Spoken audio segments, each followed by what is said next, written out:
Olá, seja bem-vindo. Hoje você vai conhecer a história de Maria Amélia, que reconhece no seu neto a reencarnação de seu irmão mais novo, morto há 60 anos. Mestres da arte promovem a pintura mediúnica. O objetivo seria a comprovação da imortalidade da alma. Para poderem, dentro da arte, trabalharem um dos pilares da doutrina espírita, que é a imortalidade da alma e a comunicabilidade dos espíritos.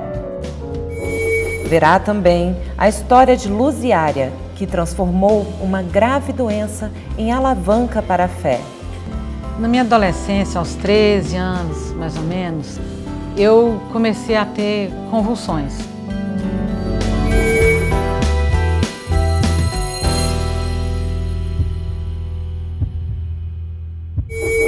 Por causa de um acidente com uma arma de fogo, Maria Amélia viu seu irmão mais novo morrer em seus braços. Passados mais de 60 anos do ocorrido, ela vê as mesmas características do seu irmão morto no seu 8º neto, Ítalo. Seria possível a reencarnação na mesma família? Confira na história a seguir. O meu irmão, mas o pai dele ia fazer uma caçada de veados, porque eles eram caçador de veados. E eles estavam arrumando as espingardas, mas a mãe estava na cozinha fazendo almoço. Quando ele saiu no beco, uns 2 passos, a espingarda disparou e o tiro pegou no ombro dele, assim, nas costas, que varou no coração. Ai, gente. Quando eu cheguei no quarto, que eu fui pôr ele na cama, ele tornou a abrir a boca e olhou para mim e fechou os olhos, ele acabou nos meus braços. Ele não me largava para nada. Para dormir, eu tinha que sentar no banco da cozinha para ele pôr o menos a cabeça no meu colo. Ele era pegado comigo demais da conta. Aí acabou a alegria de todo mundo, sabe?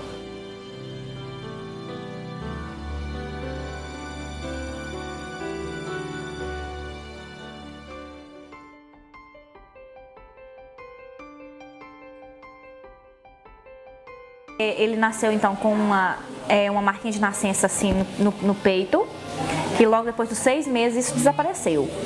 E a minha mãe contava que na época dela, quando o Vicente, no caso, que a gente achava que fosse ele, ou que seja ele, nós sabemos, ele tinha tido uma certa doença na área do bumbumzinho, e o Ítalo então nasceu com essa marca do tiro no peito e com a marquinha do bumbum.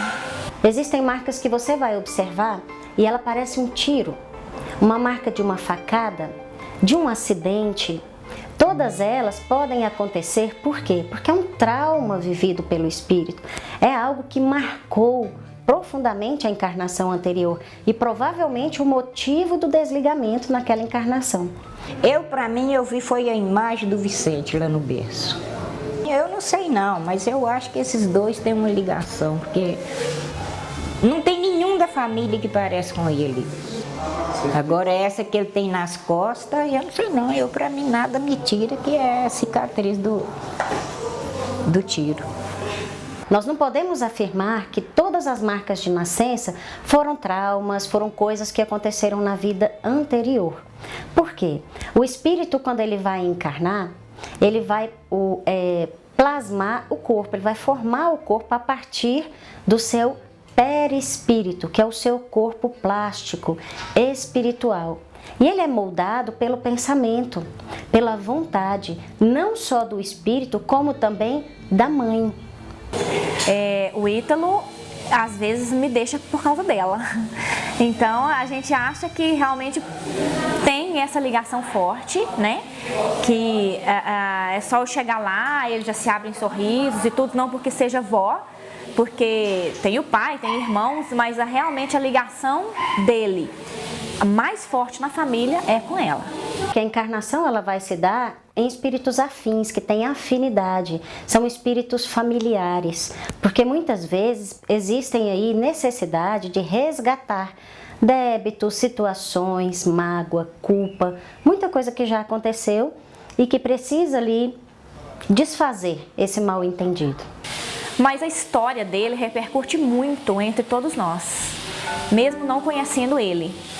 Então eu acho que ele voltou foi para ensinar um pouco, ensinar daquela época deles, ensinar do perdão que a gente deve ter aos nossos inimigos.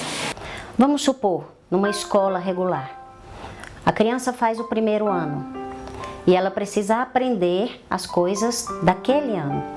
No ano seguinte, ela precisa de uma outra experiência. Se pegarmos toda a nossa vida, e nós temos apenas uma vida e várias encarnações, seriam como esses anos, esses aprendizados que vamos tendo ao longo dessas experiências. Então a gente procura mesmo guardar isso no nosso coração, porque se ele veio para mim, eu acredito que essa comprovação tenha sido apenas para minha família. E a gente acreditando já está muito bom. Se alguém mais queira acreditar e que se Deus realmente quis provar alguma coisa através dele, foi um presente. Oi, dança aí. Como é que o relâmpago faz lá no céu? Não. Como é que o relâmpago faz lá no céu?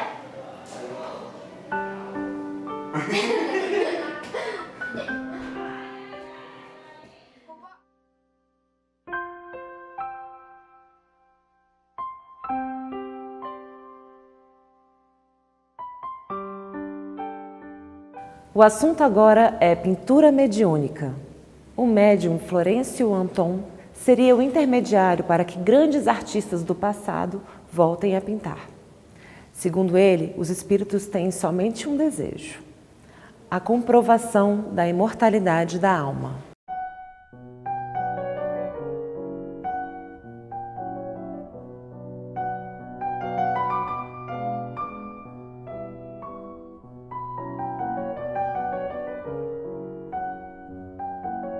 O que eu percebo, na verdade, é que a pintura mediúnica em minha vida funciona como esse processo de sublimação.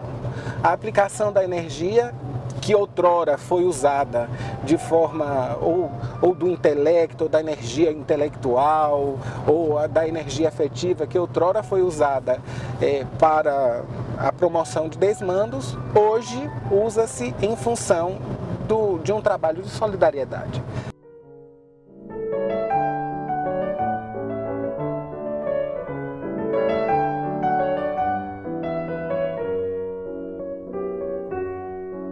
Os próprios tutores do movimento espírita acionaram essas criaturas para poderem, dentro da arte, trabalharem um dos pilares da doutrina espírita, que é a imortalidade da alma e a comunicabilidade dos espíritos.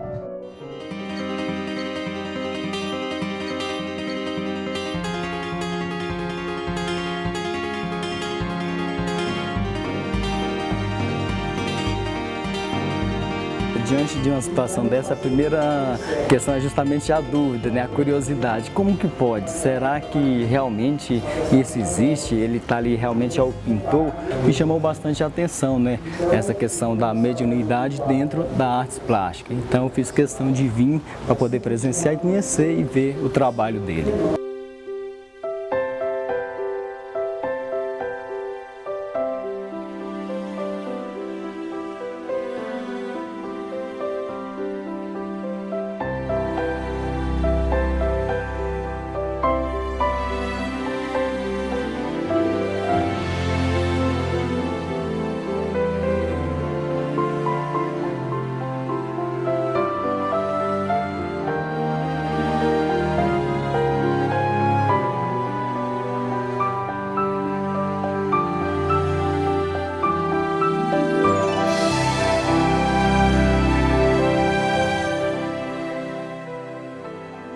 Extraordinário, né? De tudo que eu já tinha visto, realmente muito impressionante. Quando eu observava ele pintar, eu via pessoas se emocionar, pessoas que se identificavam de tal forma que eu acho que já não importa mais essa questão de realidade ou ficção. Eu acho que ele trouxe à tona o que a arte tem de mais importante, que é conseguir trazer emoção, trazer sentimento. Uma coisa que eu achei muito interessante foi a palavra final que ele falou.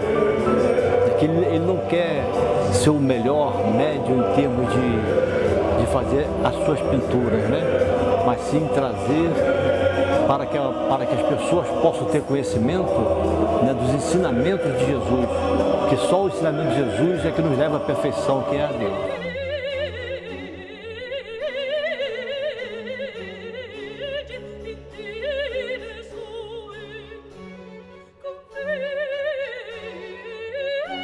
Mais interessante em todas essas obras que ele fez, principalmente essa que eu observo aqui de Gal Gil, por exemplo. Ele conseguiu pegar realmente todo o estilo dele, ele conseguiu pegar toda essa veracidade das cores, as formas, a expressão, as pinceladas rápidas. Então ele conseguiu expressar de uma forma bem próxima, não só dele, como de todos que eu estou observando aqui no momento. É incrível como ele consegue trazer esse estilo de forma tão rápida, né, e de forma tão prática, em pouco tempo, e passar tanta emoção, como se o próprio artista estivesse ali pintando.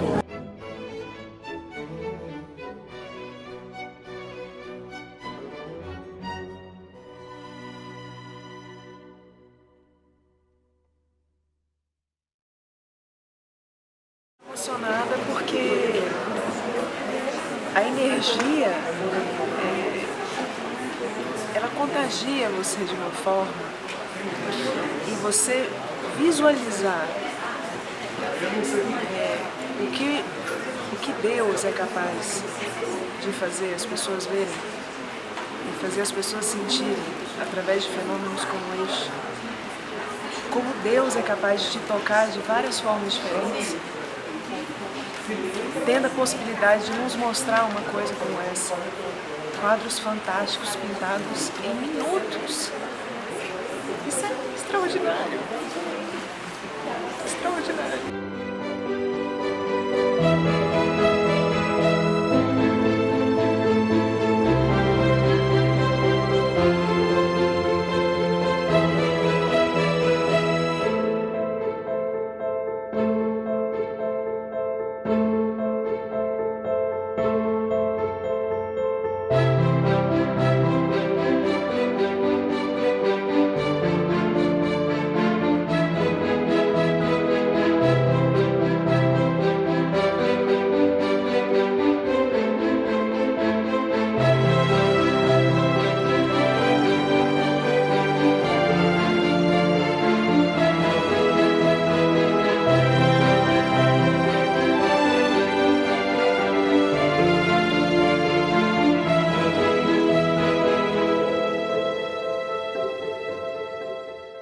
Toda vez que Luziária sentia uma sensação de medo, mais uma convulsão acontecia. Assim, ela viveu por 17 anos de sua vida. Conheça como ela conseguiu transformar uma grave doença numa alavanca para a sua fé.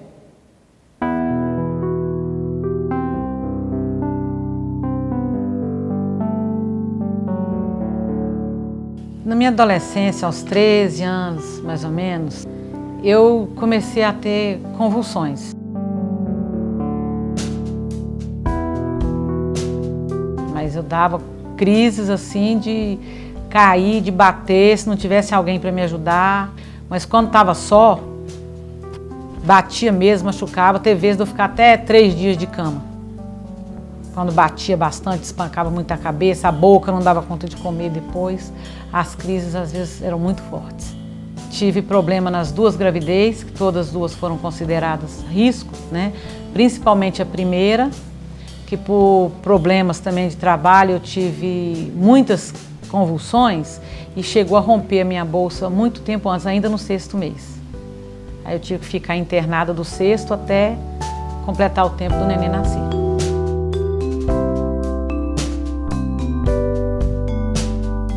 A única coisa que eu sentia, né, é medo. Eu sentia como se alguma coisa viesse tomando conta de mim. E eu não sabia dizer o que era, e daí a pouco eu já perdi o sentido. Fazia todo ano, fazia eletro, tinha ano que fazia até 3 vezes no ano. E comecei, né, foi o diagnóstico de epilepsia. O Espiritismo não conceitua epilepsia diferentemente da ciência. A epilepsia, enquanto doença, é da esfera da medicina. Entretanto, o Espiritismo traz luz mostrando substratos espirituais como possíveis causas da manifestação clínica da epilepsia.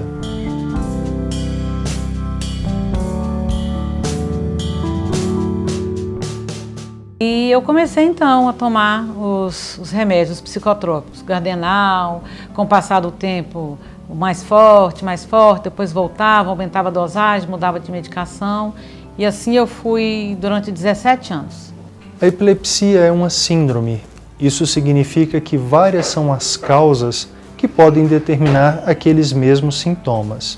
Pode ser causada por danos estruturais, danos nos próprios neurônios, seja de ação infecciosa, tumoral, funcional, química, mas um dos substratos possíveis às crises epiléticas recorrentes é o assédio espiritual pernicioso. Os casos de epilepsia que são deflagrados pela ação obsessiva correspondem a uma sensibilidade daquele espírito encarnado, seja a um obsessor, seja ao pensamento de algo que o atemorize ou que lhe seja traumático, repercutindo no corpo físico como as referidas descargas neuronais manifestadas habitualmente por crises convulsivas.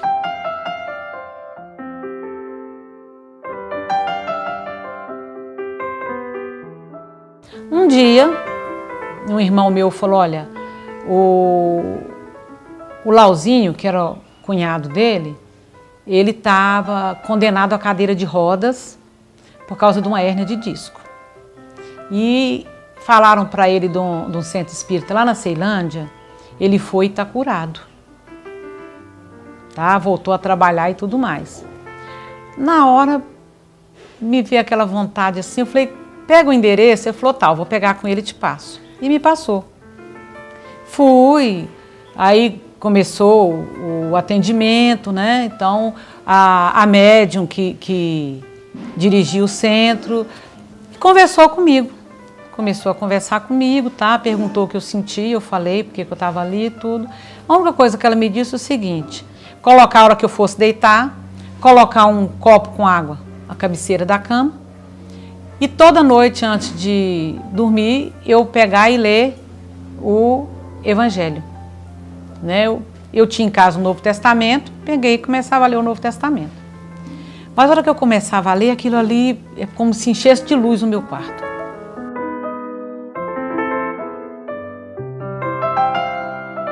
Fiz o desenvolvimento mediúnico e comecei a trabalhar mediunicamente. E aí eu vim entender o que eu sentia, o medo que eu sentia, porque aí me explicaram, como já tinha sido me falado, tinha um irmão, né, ou mais de um, que precisava de uma ajuda e que eu tinha que ajudá-lo. Que as crises, o medo que eu sentia, essa sensação de alguma coisa se aproximando, né, eram esses irmãos desencarnados e que eles precisavam era ser encaminhados, né, serem tratados, aquela ajuda de conhecer o Evangelho e com esse tempo que eu estava fazendo o Evangelho, estudando, ele encontrou o caminho e realmente nunca mais eu tive crise nenhuma, porque às vezes o que dói na gente não é da gente, né? A pessoa que está vivenciando crises epiléticas em decorrência de desequilíbrio mediúnico é uma pessoa que está doente, é uma pessoa que necessita de tratamento. Uma mediunidade em desequilíbrio pode favorecer a ação via sistema nervoso de crises propriamente ditas epiléticas.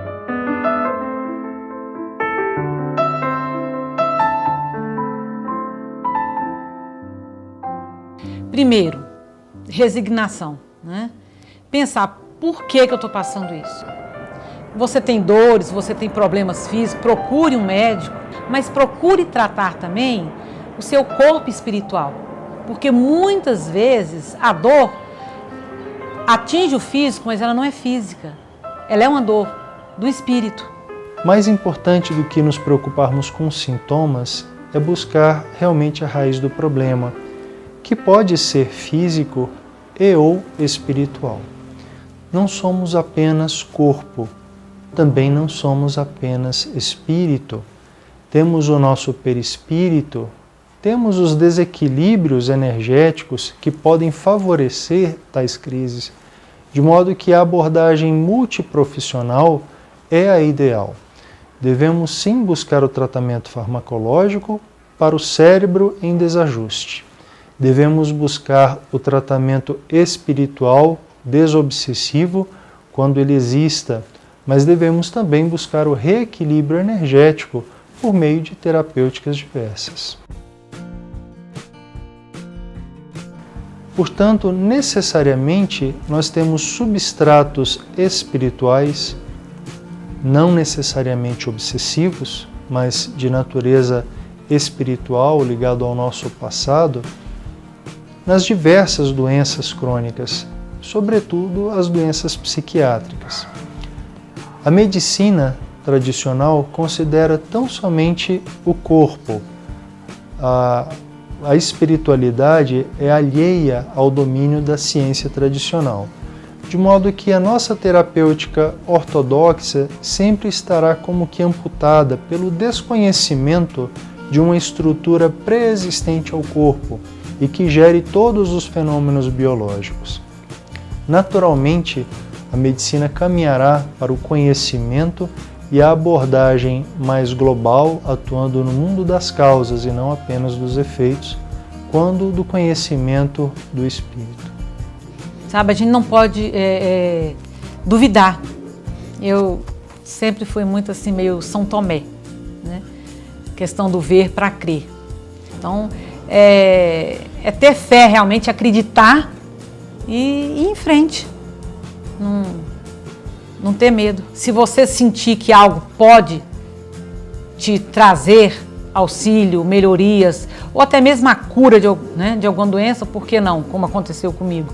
Né? Vá, não vacile, nem duvide do amor de Deus por nós, não. Ele não nos fez para sofrer, né? Ele nos fez para sermos felizes.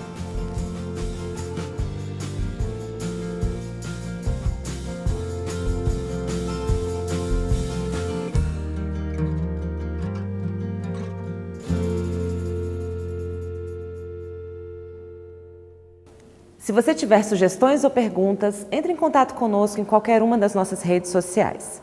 Eu te desejo toda a paz e harmonia. Fiquem com Deus.